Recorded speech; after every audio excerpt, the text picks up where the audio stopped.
voy a compartir mi pantalla. Buenas noches con todos.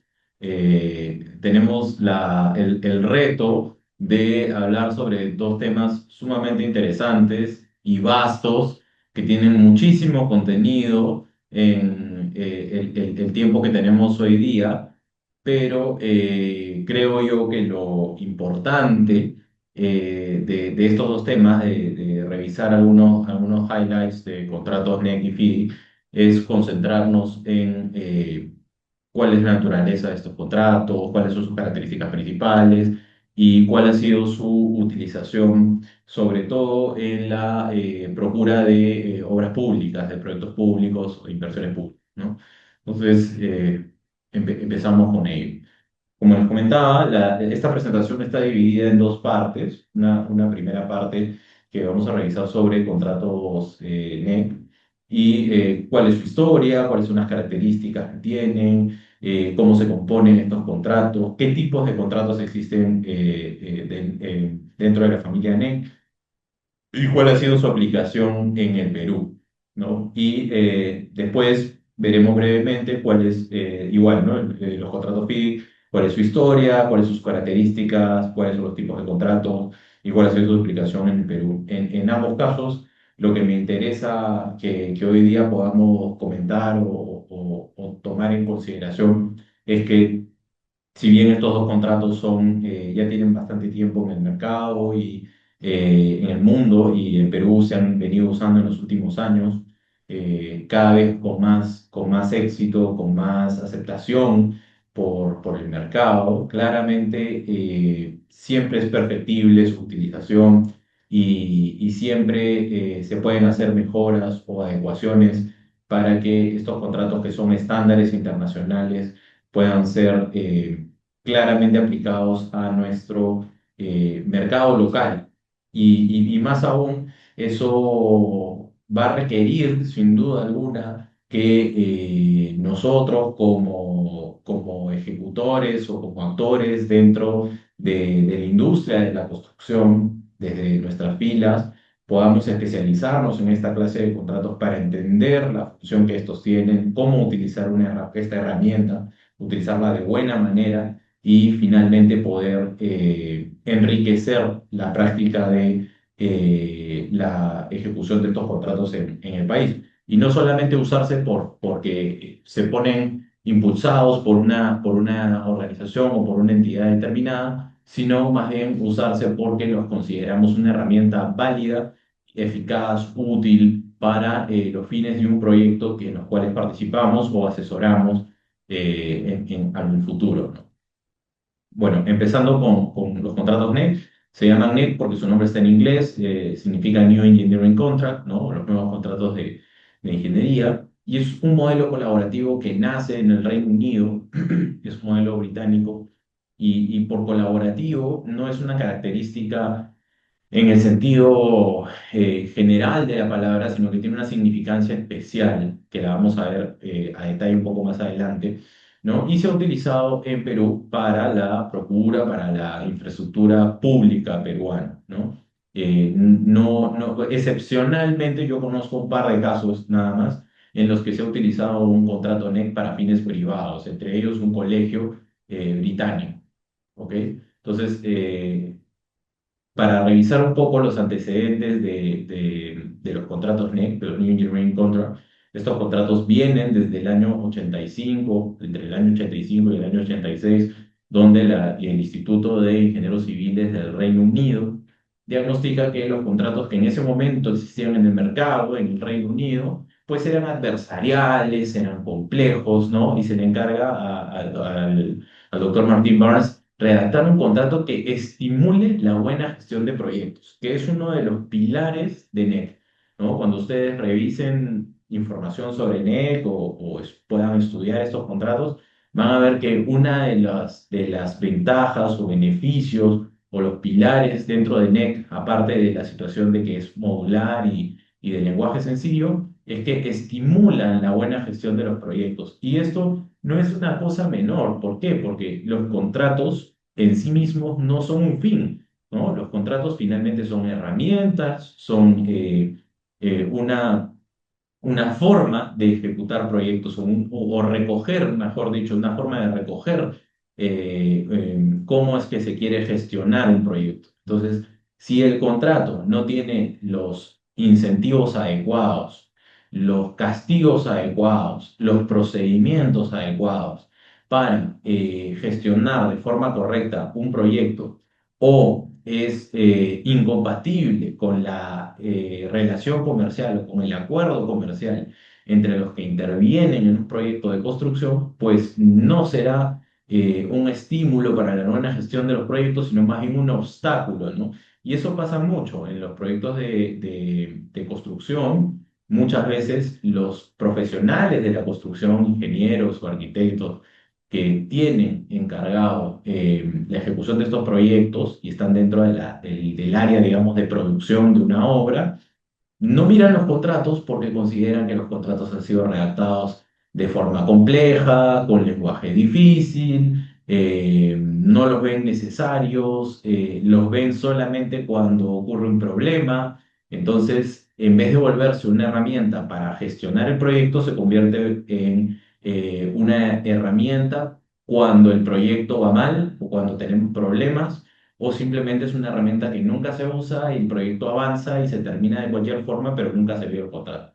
Entonces, esa no es la idea. La idea es que el contrato sea parte de un sistema de gestión que recoja de manera eficiente de los acuerdos comerciales y la naturaleza y la forma en la que se hacen los proyectos de construcción desde la industria de la construcción, ojo, no desde un escritorio de un abogado, sino siendo comercialmente consciente a cómo funciona la industria. Entonces, a partir de eso, en 1993, se publica el NEC 1, la primera edición del New Engineering Contract. Ojo, hasta ese momento es solamente un contrato, que claro, en ese momento se llamaba así. Y después esto pasa por un ejercicio de utilizarse en el mercado. En el 94 existe un reporte, el famoso reporte LATAM, ¿no? El reporte de Constructing the Team, que concluye ciertos principios, determina ciertos principios de un contrato moderno y es interesante porque señala que esta versión de NEC cumple con 11 de estos 13 principios, por lo que se recomienda su adopción nacional en Reino Unido.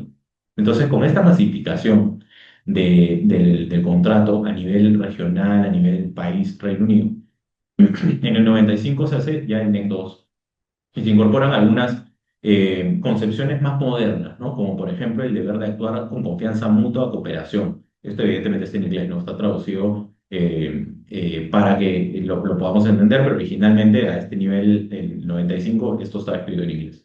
¿No? Se incorpora el deber de actuar con confianza mutua y cooperación. Es algo que para los abogados que venimos de una instrucción de derecho civil nos parece un poco de sentido común y se parece mucho al tema de la buena fe, ¿no? En el common law, la buena fe no existe y se han ejecutado contratos durante muchos años, ¿no? Sin un concepto jurídico recogido como la buena fe, pero en este contrato se ha recogido algo muy parecido, que es la confianza mutua y la cooperación. Y esto está en la primera cláusula de NEC, en el numeral 10.1, ¿no?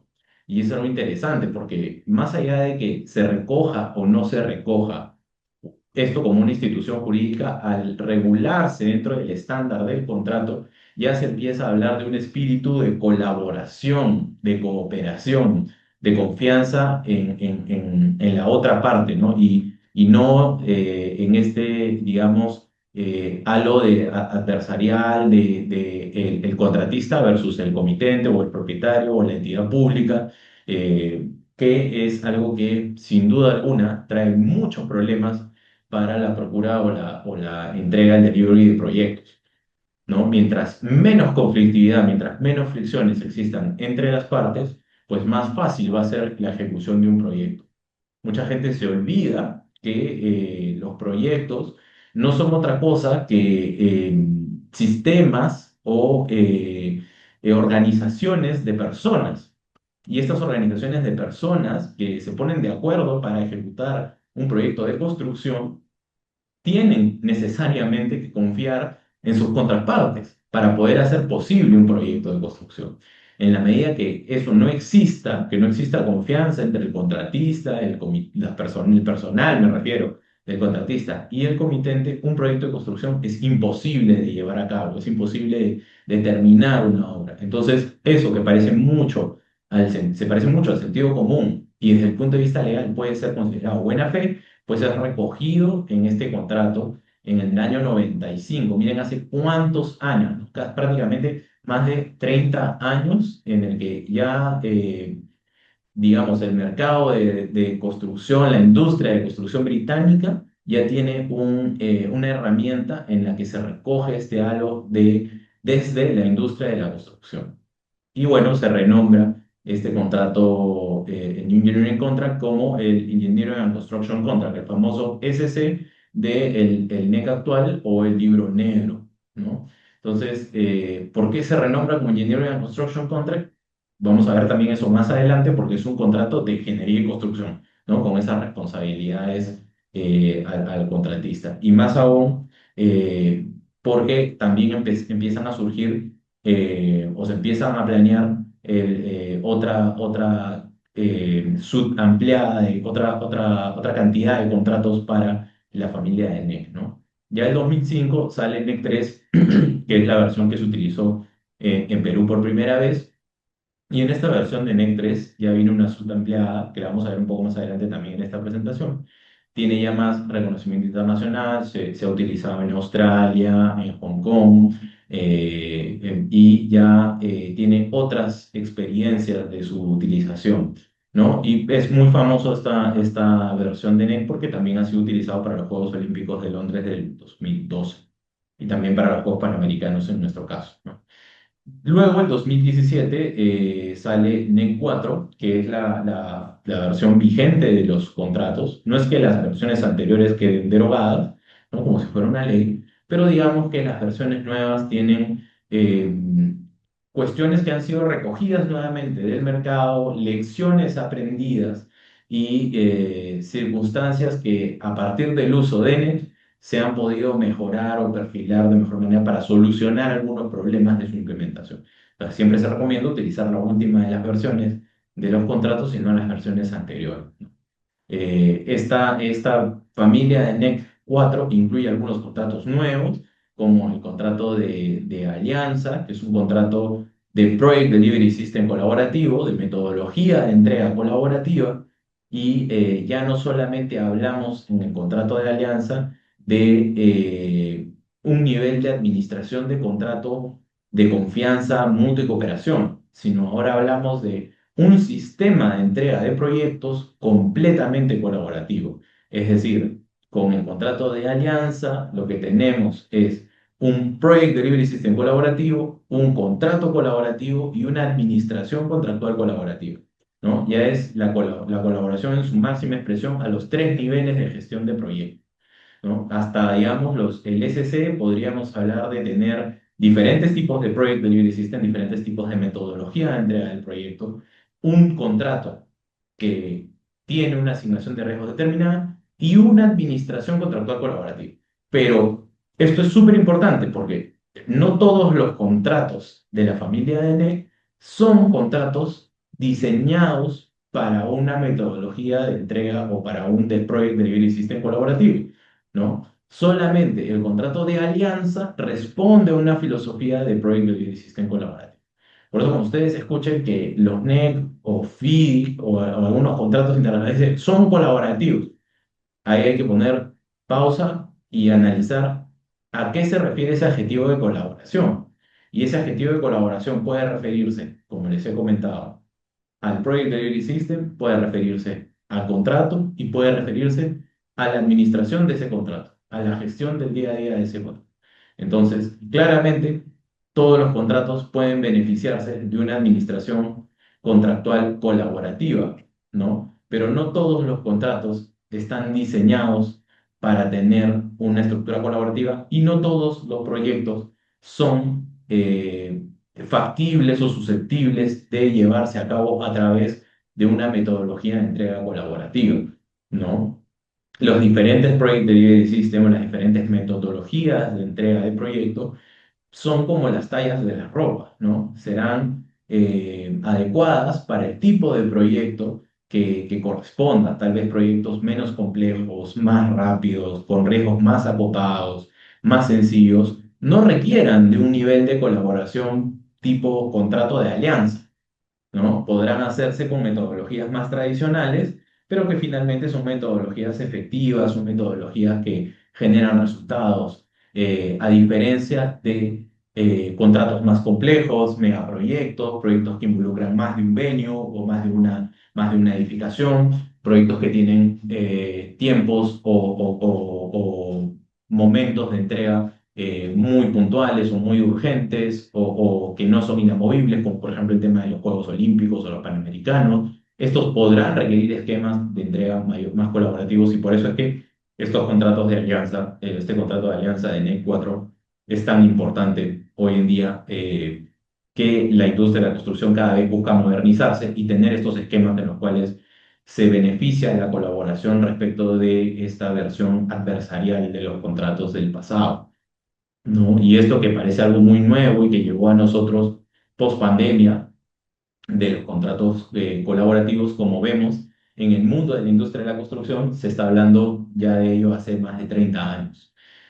Bueno, también la familia de NEC 4 incluye Design Build Operate, un contrato de BO, que es un contrato netamente para concesiones o para proyectos de asociación público-privada, ¿no?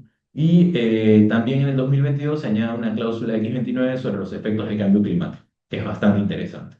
Ahora, hasta este punto en la historia del 2017, todas las versiones de los contratos NEC estaban oficialmente escritas en inglés, no había versiones en español.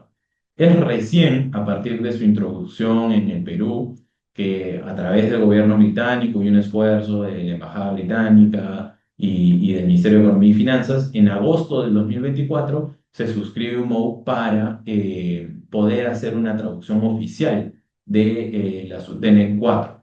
Ahora, de esta traducción oficial, hoy en día tenemos ya dos contratos. Uno de ellos es el Black Book, el Engineering and Construction Contract, ya traducido oficialmente al español, y el libro de Professional Services, que también está traducido al español. Eso lo vamos a ver un poquito más adelante.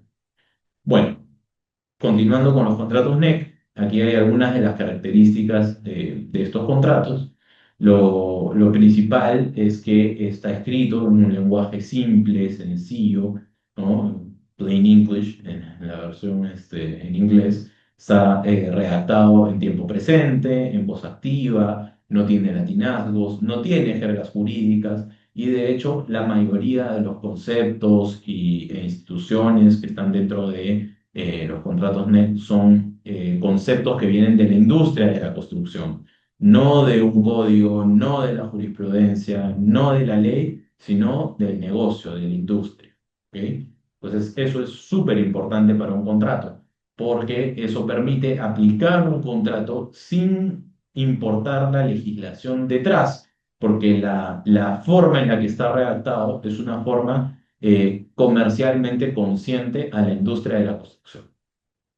Bueno, evidentemente ya hablamos de la confianza mutua y la cooperación, de la cláusula 1, 10.1, 10.2, en la que obliga pues, a las partes a actuar con mutual trust and cooperation, ¿no? O sea, está este deber, esta buena fe, si queremos llamarlo, en nuestro derecho civil, pasa de ser simplemente un deber a ser una obligación.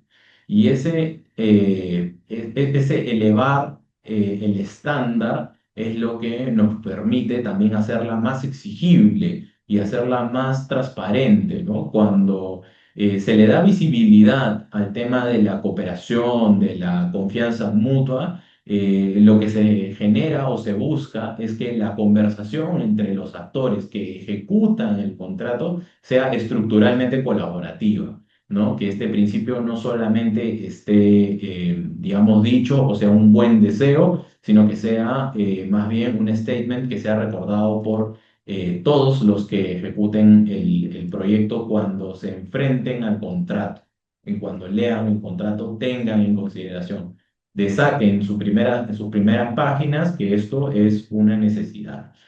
¿Ok?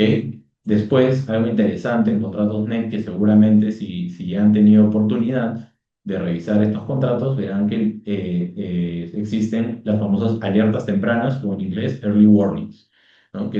No es otra cosa que una obligación de notificación de levantar la mano sobre la ocurrencia de un riesgo que implique una desviación, un mayor costo, un mayor plazo, una afectación al desempeño o al rendimiento, y evidentemente se debe registrar esto en un registro de riesgos y discutirlo para solucionarlo tempranamente, sin que esto escale a una disputa. Y esto es muy importante porque debemos diferenciar que cuando ya estamos frente a una disputa y cuando esto ni siquiera es un reclamo.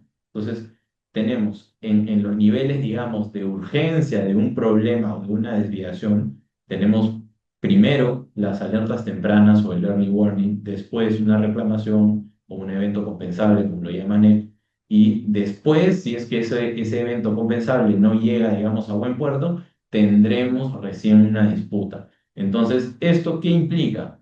Nuevamente cambiar el chip de el contratista versus el propietario de la obra, ¿no? Esto es más bien tener en consideración que un proyecto de construcción va a tener o puede ser afectado por desviaciones, ¿no? Esto es entender la industria, saber que lo planeado puede ser modificado y es probable que sea modificado y sea afectado. Es por eso que este contrato es consciente de que la industria de la construcción funciona de esta forma, es que ha diferenciado esta estructura, este diseño contractual para desescalar disputas y más bien tratarlas, uno, lo antes posible, apenas ocurran, por eso se llama early warning, ¿no? Levantar la mano tempranamente cuando algún riesgo, antes de que algún riesgo se materialice y de manera conjunta, tanto el propietario como el contratista puedan establecer un plan de acción. Esto es súper importante porque esto es prevención del día a día, ¿no? Para las personas que han tenido oportunidad de ser parte de un proyecto de construcción, sabrán que la programación y el avance de la obra, la productividad, inclusive la programación de ciertas actividades, se ve semana a semana. Y conjuntamente con lo que se planea hacer semana a semana, independientemente de un cronograma de obra que ya pueda estar, ¿no? Sino más a detalle, también se identifican restricciones para esas actividades. Y muchas veces en esas restricciones se pueden identificar situaciones que van a ser mañana más tarde o podrían ser una desviación a la triple restricción o al desempeño.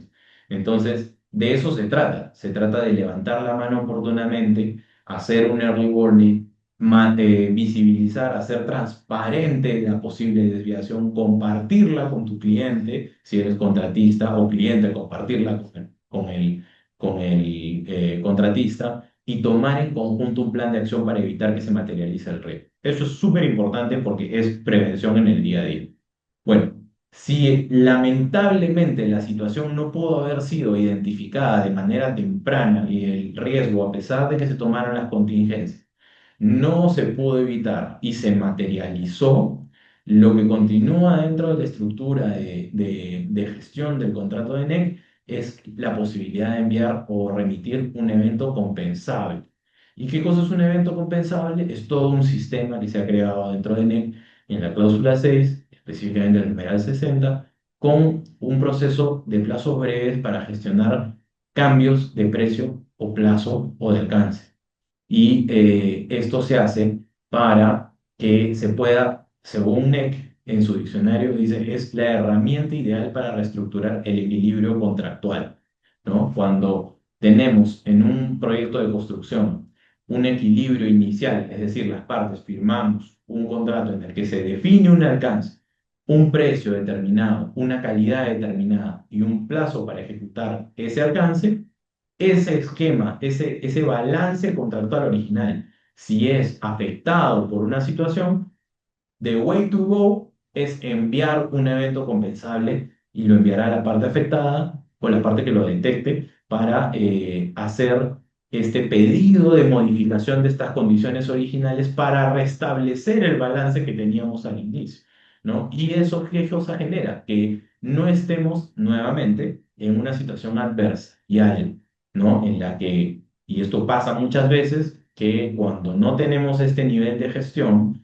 lo que pasa es que muchos contratistas y también a veces algunos propietarios se guardan reclamos para una hora nona de la obra, para un momento estratégico en el que pueden hacer un poco más de daño o utilizar esos reclamos como palanca de negociación y afectar indebidamente a la otra parte, ¿no? Ya sea ejecutando una obra a costa de un contratista o un contratista tratando de buscar un beneficio fuera de la legislación, fuera del contrato de lo regular de la obra, de manera oportunista o de manera indebida. Entonces, esto, hasta aquí, lo importante es que este es un contrato que transparenta las cosas, las materializa en el momento en el que pasa y lo utiliza de manera efectiva y eficiente en ese momento, ¿no? Después tenemos el programa como una herramienta. Eso es súper importante. Por programa me refiero al cronograma, ¿no? Al documento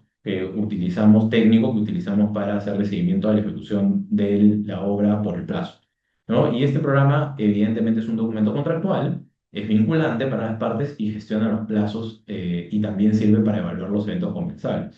Lo interesante de esto es que no es un cronograma estático, ¿no? En obra pública se cuestiona mucho que el cronograma solamente se actualiza cuando se tiene una ampliación de plazo, pero la verdad de la situación es que la obra es muy dinámica y la obra requiere actualizaciones de la programación no solamente por ampliaciones de plazo, sino también por la forma en la que se ha ido desempeñando la ejecución de las obras dentro del plazo ya existente.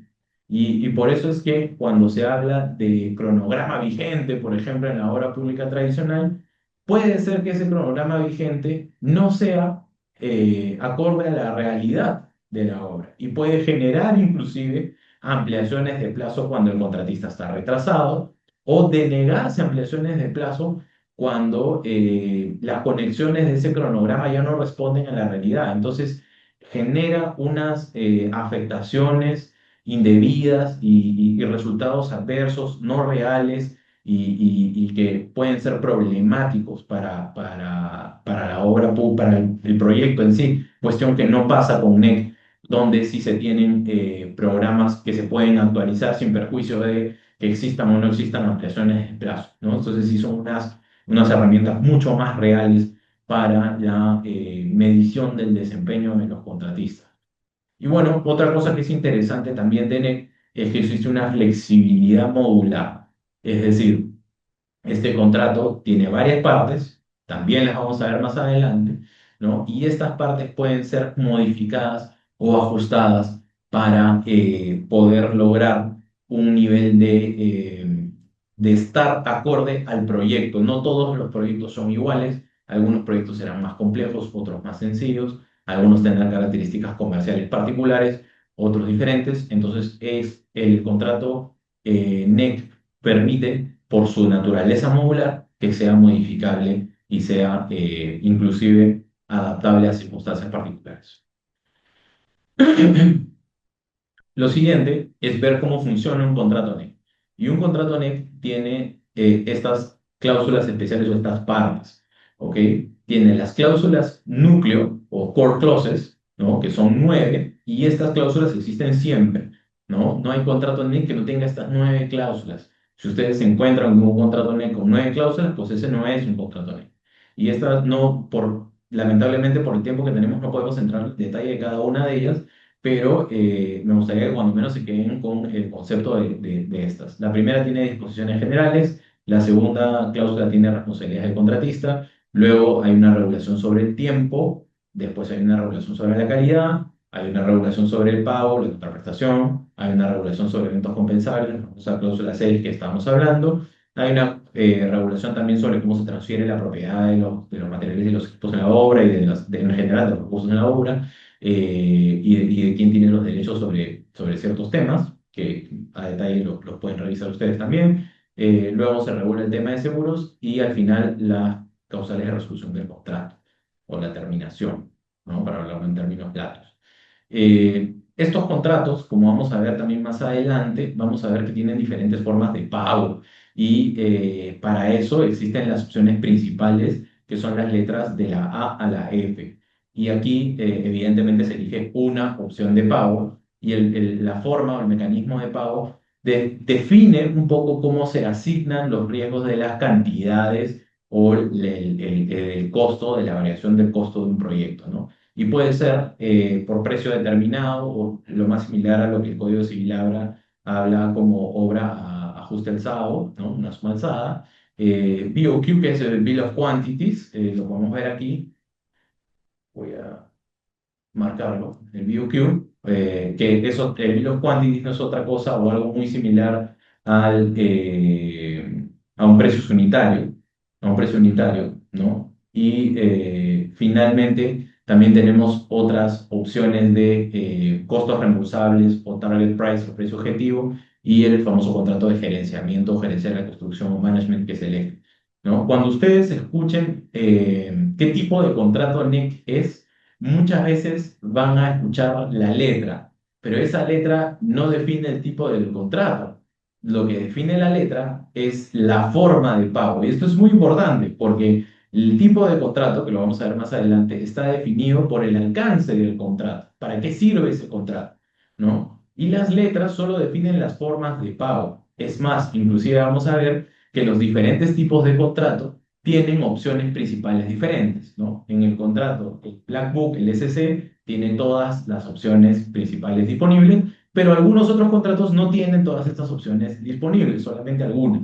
Entonces, cuando les pregunten, oye, ¿qué tipo de contrato es? Pues pregúntense primero sobre el alcance, no las letras. Las letras definen la forma de pago. Lo vamos a ver más adelante.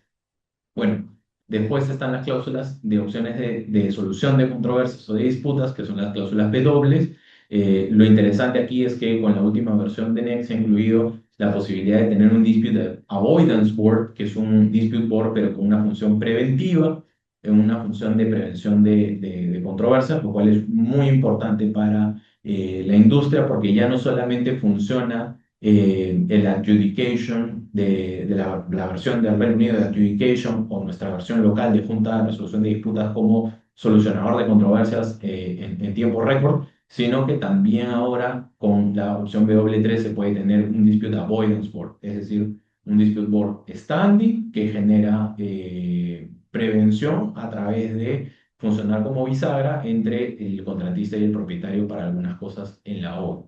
Después tenemos las famosas cláusulas secundarias, que son tres letras, X, Y y Z. Estas cláusulas secundarias opcionales, que son las X, regulan ciertas consideraciones que para NEC no son obligatorias, evidentemente, en todas las obras, pero algunas de ellas sí son interesantes tomar en consideración, como por ejemplo un reajuste de precios por inflación, sus famosos delay damages, que bueno, aquí está traducido como daños por retraso, pero en realidad lo más similar a nuestra legislación serían penalidades. También la posibilidad de tener una etapa de Early Contractor Involvement, que lo explicaremos un poquito más adelante. Tener KPIs, que son indicadores de rendimiento, que permiten evidentemente el pago de bonificaciones. Y estos indicadores de rendimiento, por ejemplo, pueden fijarse cómo terminar la obra antes o terminar dentro de un porcentaje de ahorro del costo del precio objetivo, entre otros más, ¿no? Después, las cláusulas Y, que son cláusulas creadas para países determinados, en los cuales el NEC se ha utilizado, que pueden ser de Reino Unido, Hong Kong o algunos otros más. Luego, cláusulas Z, que están redactadas evidentemente a medida. Y estas cláusulas Z no solamente son cláusulas adicionales o redactadas a medida, sino que también pueden generarse como modificaciones de las cláusulas precedentes. Es decir, estas Z pueden ser utilizadas para modificar las cláusulas X, las W, las opcionales principales y algunas core clauses sin modificar la esencia y la estructura del contrato, pero sí agregando o modificando algunas condiciones particulares. Luego, los contratos NEC tienen información o data o contract data, información del contrato, y aquí tienen dos tipos de contract data, ¿no? La que completa el cliente o datos del cliente que tienen que ver con información del proyecto, como algunos plazos de respuesta, algunos complementos de las opciones secundarias, la ley aplicable y alguna información para cuando se elige arbitraje como solución de controversia también, ¿no? Y la parte 2 que la completa el contratista, la información del contratista que tiene algunas consideraciones sobre la producción, lista de actividades, personas clave, fees, cuando se trata de un contrato de management. Luego tenemos scope o work information, dependiendo de qué tipo de NEC estamos. Si estamos en el NEC más moderno, veremos que es scope, es alcance, no es work information. En el NEC 3 sí es work information. Y este es un documento sumamente importante, porque este es el documento técnico que define lo que debe ejecutar el contratista. En nuestra versión más local, digamos, de un contrato de obra, esto sería lo que define el artículo 17.7.1 del Código Civil, que señala que los contratos de obra están definidos por un contrato con un alcance determinado, ¿no? Y este alcance determinado se define por un expediente técnico, por planos, memorias descriptivas, especificaciones técnicas, fichas técnicas y otros documentos de ingeniería que conforman este expediente técnico, ¿no? Este expediente técnico en NEC se llama Scope o Works Information, dependiendo de dónde estamos. Claramente, la ambigüedad o la falta de certidumbre de este documento y de los documentos técnicos es una fuente de eventos convexos.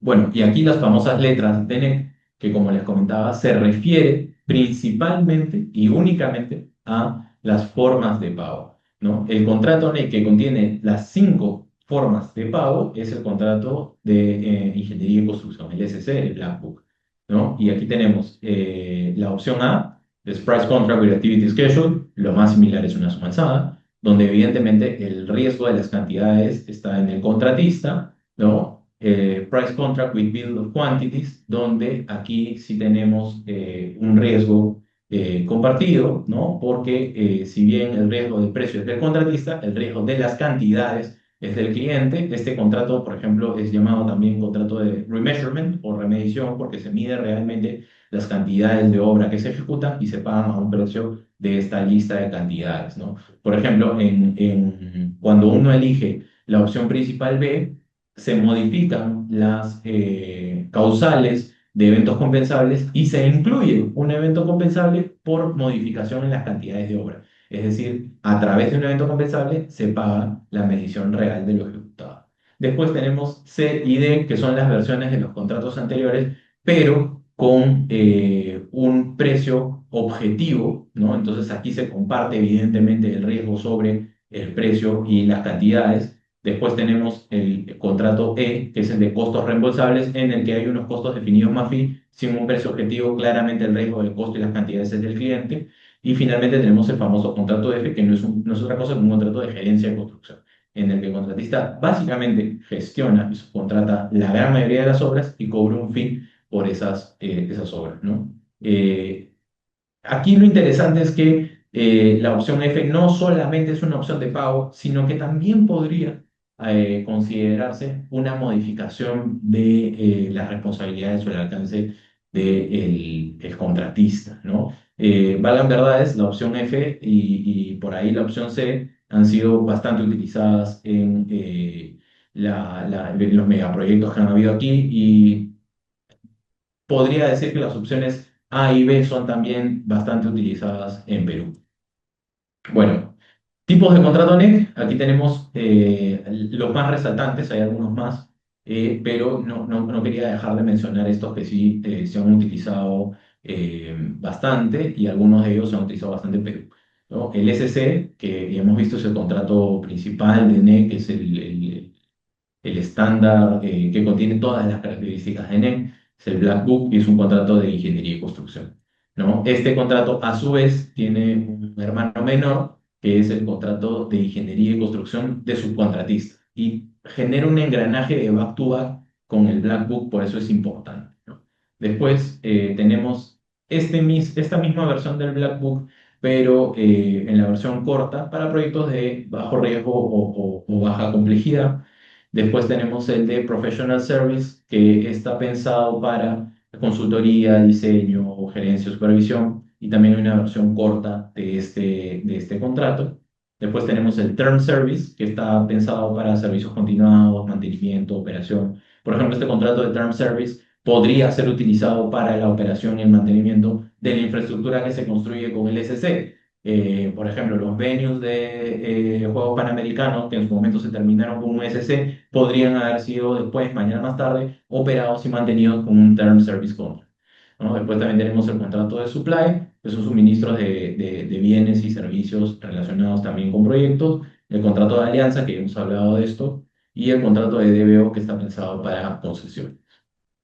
Bueno, para su aplicación en Perú, algunas cosas interesantes que me gustaría que se lleven de NEC es que la ley 3556 para la reconstrucción con cambios y para la aplicación de la modalidad de I2I permitió la utilización de estos contratos. Igual el decreto de urgencia 021-2020 reconoce pues la utilización de contratos estandarizados para procura pública y igual también el Plan Nacional de Infraestructura, ¿no? Entonces, valgan verdades, NEC es uno de estos contratos que se eligió para reducir la conflictividad, ¿no?, en la obra pública peruana porque se tenía que con la compra pública tradicional existían todavía muchas fricciones y se conservaba esta visión adversarial de la industria, ¿no? Y se utilizó por primera vez de manera exitosa en Panamericano, en los Juegos Panamericanos de 2019, nos usó por masivamente con G2G de Reino Unido, más de 500 millones de dólares en 20 meses, felizmente todo fue entregado a tiempo y no hubieron disputas formales relacionadas a la entrega, ¿no? Hubieron algunas otras relacionadas a los costos y se utilizó aquí un NEC3 SC Black Book, principalmente la opción F. Después, en reconstrucción con cambios, hoy en día, ANIN, que lo van a ver abajo, se ha utilizado el NEC3, ¿no? El SC también, las opciones A, B y F. Aquí hay un gran paquete de 15.000 millones de soles, 129 proyectos, 9 regiones, donde efectivamente han habido beneficios como por ejemplo una procura reducida para adjudicación de estos contratos. Y recientemente ANIN, bueno, antes la RCC desde el 2022 hasta el 2025 ha sido considerado Client of the Year para NEC, lo cual es interesante porque claramente nos pone en el mapa de la utilización de contratos NEC como país. Para escuelas bicentenarios se usó una versión más moderna de NEC, el NEC 4, SC, opciones C, A y evidentemente la famosa opción X22, que es la de Early Contractor Involvement. ¿Qué significa esto? Es la posibilidad de que el propietario y el constructor se puedan reunir de manera previa para definir ciertos objetivos que mañana más tarde en la obra serán alcanzados. Esto evidentemente reduce la conflictividad porque empieza a alinear objetivos en conjunto de proyecto y también reduce esta posición adversarial, ¿no? En la Escuela Bicentenario son 55 escuelas por 5.900 millones. Bueno, hoy en día tenemos a NIC ya utilizando NEC 4 SC con varios contratos con diferentes opciones en más de 140 proyectos de diferentes naturalezas: salud, educación, agua, prevención, ¿no?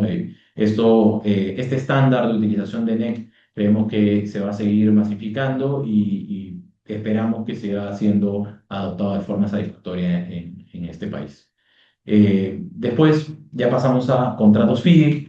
Aquí me voy a detener un poquito menos, tal vez, porque aquí hay mucho que hablar, pero el tiempo es un poco mezquino y podemos decir que este contrato tiene algo más de historia, ¿no? Tiene más de 100 años desde su fundación, desde 1913.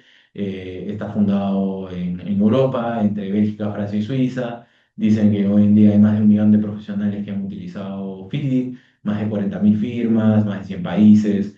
Y a partir de esta fundación se crea en el año 57 el Libro Rojo, que es un libro de contratista tradicional, en el que la ingeniería la ejecuta un propietario y la obra la ejecuta un contratista, ¿no? El primer contrato estándar se llamaba Conditions of Contract for Works of Civil Engineering, ¿no? Construction. Ya después ha tenido, evidentemente, reediciones, pero estos contratos originalmente estaban escritos en inglés.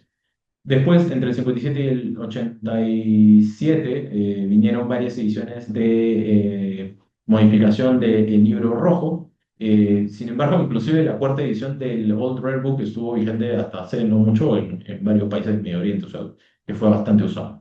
En el 99 sale una de las versiones más famosas y más utilizadas del FIDIC, que es el FIDIC 99, el Rainbow Suite, y sale una versión estandarizada de FIDIC con 20 cláusulas, ¿no? Al igual que NEC habíamos hablado de 9 core clauses. Si tú ves un contrato FIDIC con 20 cláusulas, pues mejor dicho, si ves un contrato con 20 cláusulas, sabías que era FIDIC. Si tenía menos, pues claramente no era FIDIC. Y aquí se introdujeron los libros pues, rojo que ya conocemos, amarillo, plateado, verde y algunas otras ediciones de contratos particulares. No nos vamos a detener mucho eso. 2008 sale el Gold Book, que es el Condition of Contract para DBO, para concesiones, para proyectos evidentemente que implican operación de largo plazo.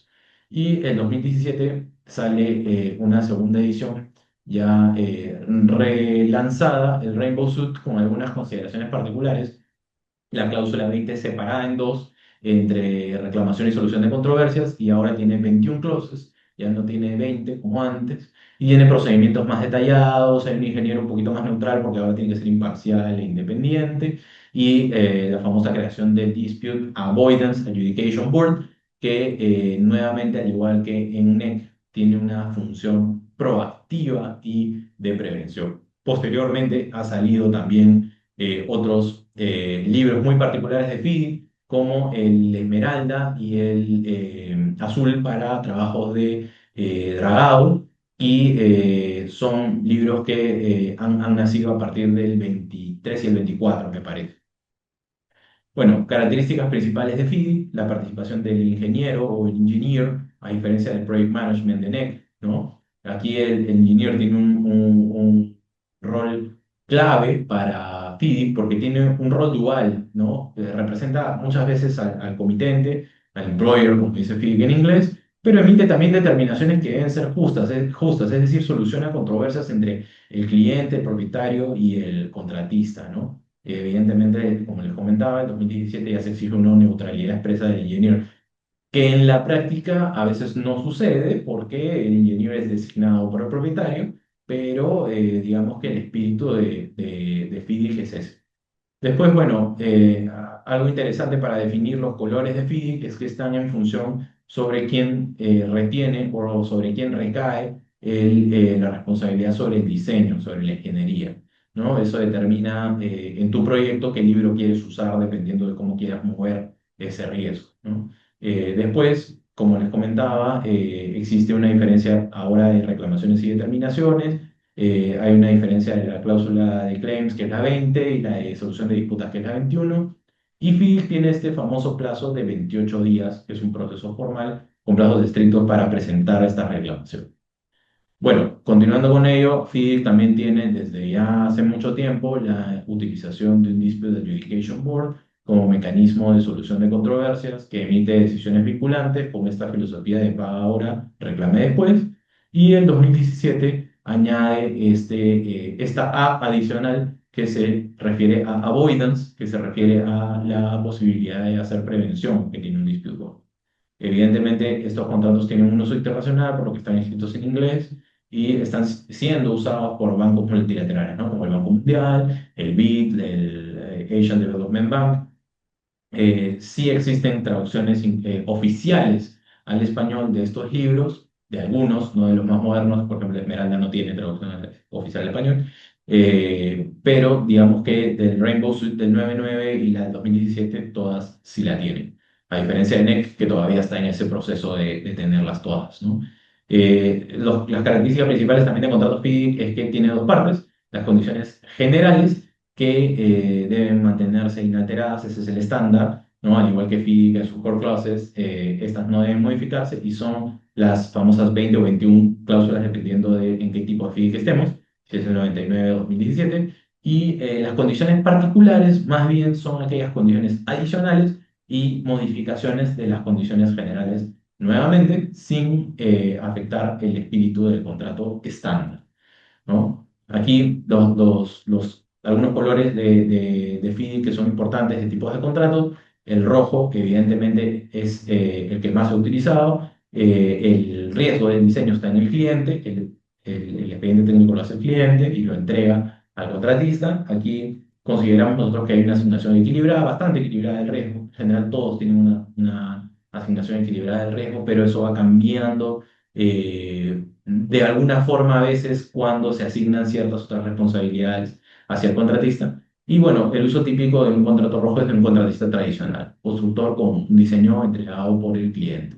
Se paga por bill of quantity, es un contrato de remediación de precios unitarios, ¿no? En el Código Civil se habla de unidad por pieza o medida, es muy similar.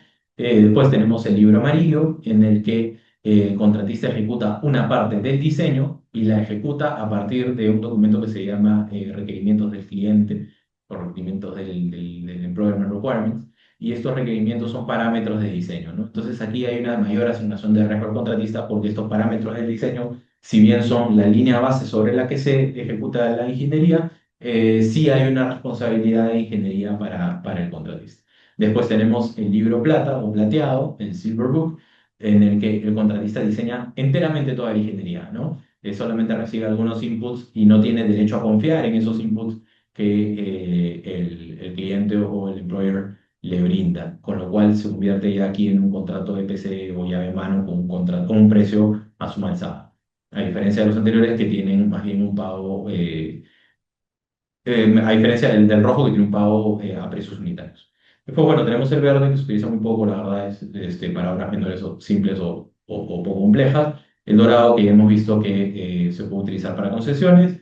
El rosa que es una versión plata para bancos multilaterales, hoy en día ya está en desuso, ¿no? Y después tenemos el libro blanco que está pensado para contratar al ingeniero, y está pensado para contratar servicios de consultoría, de supervisión. Entonces, este contrato es un contrato con un estándar de control sobre el consultor un poquito más bajo, un poquito más laxo, pues porque FIDIC no es otra cosa que una institución de ingenieros. Entonces, hicieron su propio contrato para contratarse a sí mismos, ¿no? Bueno, la aplicación de estos contratos en Perú, tenemos algunos ejemplos. Se utilizó en el aeropuerto de Chinchero, para el último paquete de obras fue el libro amarillo, eh, la supervisión fue un libro blanco y el movimiento de tierras inicial fue con un libro rojo, ¿no? Después, para la carretera central, también se ha utilizado para el contrato del diseñador, es un FIDIC blanco, y la paquetización y las obras saldrán con FIDIC rojo, amarillo y esmeralda. Esto es bastante interesante porque el libro esmeralda, entendido de nosotros, nunca ha sido utilizado en Perú y sería utilizado por primera vez en trabajos de tunelería. Después, también ha habido utilización o mejor dicho, proyectos con libro rosa y inclusive podemos decir que la utilización de dispute boards en el Perú ha inspirado las juntas de resolución de disputas versión peruana en la obra pública, ¿no? Bueno, después en proyectos ya privados y no públicos hemos tenido oportunidad de ver básicamente proyectos de infraestructura privada mayor como minera que han utilizado contratos FIDIC, pero básicamente porque sus contratistas o proveedores estratégicos eran internacionales, sus procesos de selección eran internacionales y evidentemente el utilizar un contrato estándar internacional reducía el riesgo a tener reglas de juego inciertas, entonces mejoraba la bancabilidad internacional de esos proyectos y también generaba más certidumbre en los posibles postores de estos proyectos. Y bueno, hasta aquí hemos tenido una visión general de NEC y de FIDIC y si hacemos, digamos, algunas comparaciones de sus características, podemos tener algunas similitudes y algunas diferencias, ¿no? Su filosofía de ejecución, de administración, en el caso de NEC, está pensada para ser una administración contractual colaborativa, proactiva, de identificación temprana, con un inglés o un español, en las versiones en español sencillo, mientras que más bien FIDIC tiene una asignación clara, justa y formal de riesgos y tiene un procedimiento estructurado para reclamarlas. Ojo, no es que NEC no las tenga, pero digamos que FIDIC tiene una característica más de mayor tiempo de esta naturaleza, ¿no? Y la gestión de los cambios en NEC se hace a través de los eventos compensables, compensation events, ¿no? De forma proactiva, y en FIDIC se hace a través de variaciones o reclamaciones entre las cláusulas 20 y 21, como hemos comentado. Hay un ejercicio de administración a través del Project Management, que es una empresa, un tercero independiente diferente al comité en TECNEC, y en FIDIC sí hay una participación del ingeniero, como hemos comentado. La prevención de disputas es algo trascendental y súper importante y existente en ambos contratos, NEC lo tiene a través de las alertas tempranas y el Dispute Avoidance Board, y FIDIC lo tiene a través del Dispute Avoidance Adjudication Board desde el 2017. ¿No? Por ejemplo, como comentábamos, en los dos casos se ha utilizado en el Perú, ambos contratos se han utilizado de manera exitosa. FIDIC con mucha más anticipación que NEC, mucho más antiguo en Perú, debido a al financiamiento extranjero de algunos proyectos o a la cooperación internacional. Y al final la solución de controversia es algo interesante porque mientras que NEC tiene esta solución de controversia a través de adjudication o el dispute board y después recurre a arbitraje, FIDIC sí tiene una cláusula de arbitraje internacional. Ya puede ser ICC o CIAI dependiendo del tipo de contrato que FIDIC que tengamos al frente, ¿no? Y bueno, hasta aquí llegamos esta noche. Espero que les haya sido de mucho interés y quedo atento para cualquier pregunta o consulta que tengan sobre el particular. Gracias.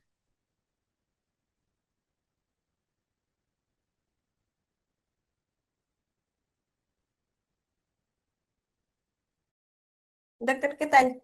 Buenas noches. Nos han dejado dos preguntas respecto a lo que usted ha expuesto. La primera pregunta es, si la esencia del NEC es la colaboración entre las partes, ¿qué mecanismos existen para evitar que esta colaboración afecte la independencia al momento de exigir responsabilidades por incumplimientos? Sí, a ver, bueno, en realidad la colaboración no puede llevarnos a ejecutar un contrato diferente, ¿no? O sea, las reglas de juego están puestas y finalmente la colaboración sirve para que dentro de esas reglas de juego los actores puedan tener cierta libertad para accionar priorizando que un proyecto se culmine. Entonces, muchas veces cuando hemos tenido nosotros en nuestra experiencia en el estudio contratos NEC en los cuales funcionarios públicos no quieren hacer ciertas cosas, por ejemplo, porque tienen miedo a que puedan ser sancionados por la autoridad, lo que habría que resaltar aquí es que por colaboración no vamos a pedir que sea algo diferente a lo que está contratado, ¿no? Y viceversa, si tienes un propietario que exige con, digamos, el adjetivo de la colaboración, que el contratista ejecute un alcance que no está contratado o algo diferente, pues ahí tenemos un tema también. O sea, los límites de la colaboración están en la regulación contractual, ¿no? Entonces, por colaborar no se puede dejar de ver el contrato o dejar de cumplir con los procedimientos o los roles de ahí, ¿no? Por ahí iría un poco la respuesta a esa pregunta. Bien, doctor, gracias. Y la última pregunta es, ¿existe el riesgo de que la flexibilidad de este tipo de contrato genere interpretaciones distintas entre las partes y termine creando nuevos conflictos? Sí, a ver, es muy importante que se entienda que estos contratos no se pueden modificar cambiando la estructura esencial de cada uno de estos, ¿no? O sea, cada uno de estos contratos son una herramienta, como yo decía, es una talla de ropa determinada, ¿no? Y se deben utilizar para esa finalidad. Si tú quieres utilizar un taladro para clavar un clavo, no vas a poder usarlo. Entonces ahí tenemos problemas. Si se quiere cambiar por hacer flexible, digamos, un contrato para un proyecto, ciertas consideraciones, lo que se debe evitar es que estos cambios generen un cambio de esencia, ¿no? Se debe respetar la esencia. Y además, todos estos contratos pasan necesariamente por un proceso de selección. La FIDIC y NEC tienen recomendaciones para los procesos de selección, para cuando los propietarios quieren salir a licitación y buscar contratistas que ejecuten proyectos con estos contratos. Cuando pasen por estas etapas, claramente en ambas habrán etapas de consultas, de comentarios, de revisión de este contrato y no son contratos por adhesión, no son contratos que simplemente llega una parte y firma y acata y ahí sí podrían haber controversia.